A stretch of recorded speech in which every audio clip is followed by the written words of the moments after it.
U.S. Airways Flight 1549 has just left New York's LaGuardia Airport. Birds. My aircraft. Your aircraft. Both of the plane's engines have stopped working. Mayday, mayday, mayday. This is Cactus 1549. The plane is falling from the sky. There are only a few seconds to decide what to do. 155 lives depend on the pilots making the right call. With a bad option on the right and a worse one on the left, the crew decides to put their Airbus on the runway that's dead ahead. We're going to be in the Hudson. New York's LaGuardia Airport, mid-afternoon. Please take a moment to listen to this important... U.S. Airways Flight 1549 is a short hop from New York City to Charlotte, North Carolina. Together in the cockpit today are Captain Chesley Sullenberger, 57. Clear to push. And First Officer Jeffrey Skiles, 49. 150 passengers are on board the European-made Airbus A320. The crew flew in an hour earlier from Charlotte, with Sullenberger at the controls. Your brakes, your aircraft. First Officer Skiles will be flying the plane back to Charlotte. My aircraft. It's a common sharing of piloting duties. Cactus 1549, runway 4, clear for takeoff. Cactus 1549, clear for takeoff. This trip marks the final leg of a 4-day sequence of flights for both men. But by the end of the day, they'll be the most famous crew on the planet. Gear up, please.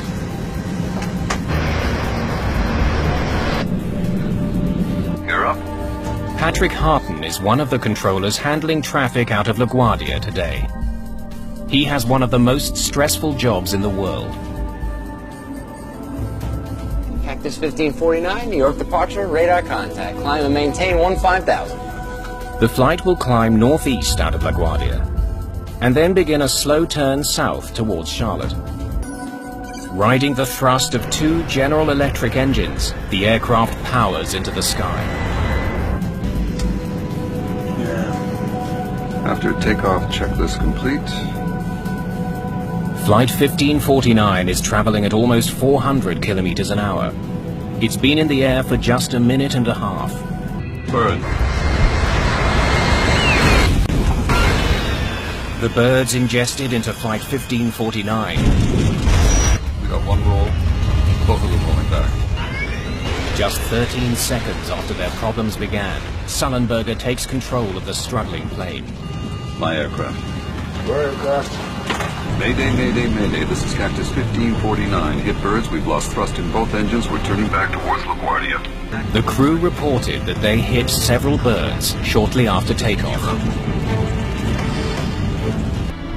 Okay, you need to return to LaGuardia. Turn left, heading 220. 220. Thrust levers. Confirm idle. Idle. Okay, Cactus 1549, if we can get it for you, you want to try and land on runway 13. We're unable.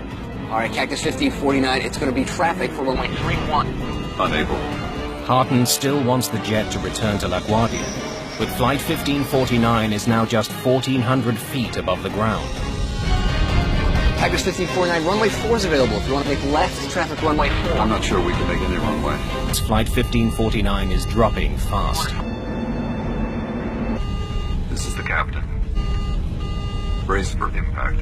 While the crew struggles to fly their stricken plane, Patrick Harton is still trying to find them an airport. Okay, Cactus 1549, you can land runway 1 at Teterboro. Can't do it. Okay, which runway would you like at Teterboro? We're going to be in the Hudson. I'm sorry, say again, Cactus? We're going to be in the Hudson. That was a death sentence for him, and I didn't want to accept the fact that it was over and there were no more options left. Okay. Let's go. Put the flaps on. Passengers throughout the plane watch the Hudson rise to meet them and begin making preparations of their own. Got flaps out. 250 feet in the air.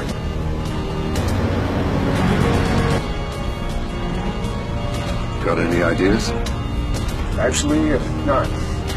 Below 300 feet, Patrick Harton's radar can't see the plane. Flight 1549 disappears.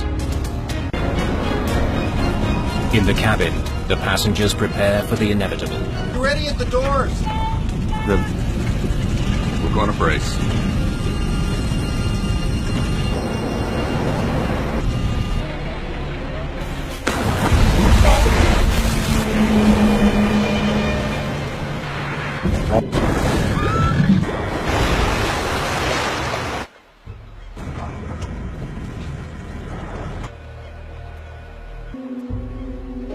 US Airways Flight 1549 was in the air for just 5 minutes and 8 seconds.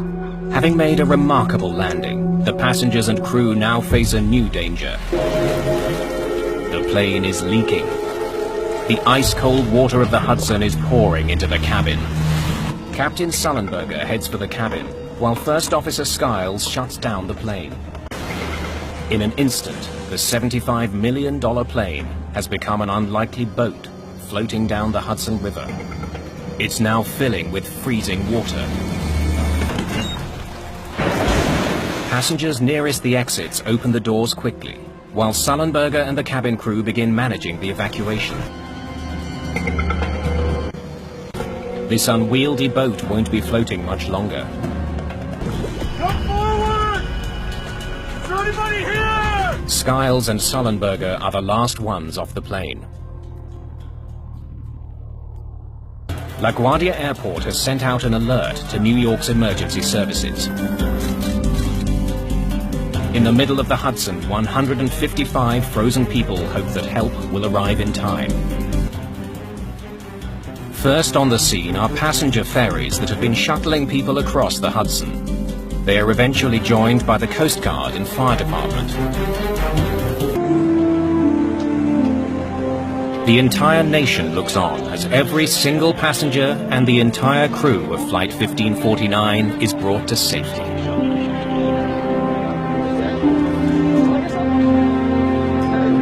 It's Cole! Are you okay?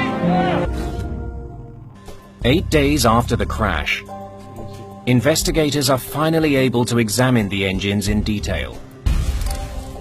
The engines are analyzed piece by piece to try and figure out exactly what happened 3,000 feet above New York.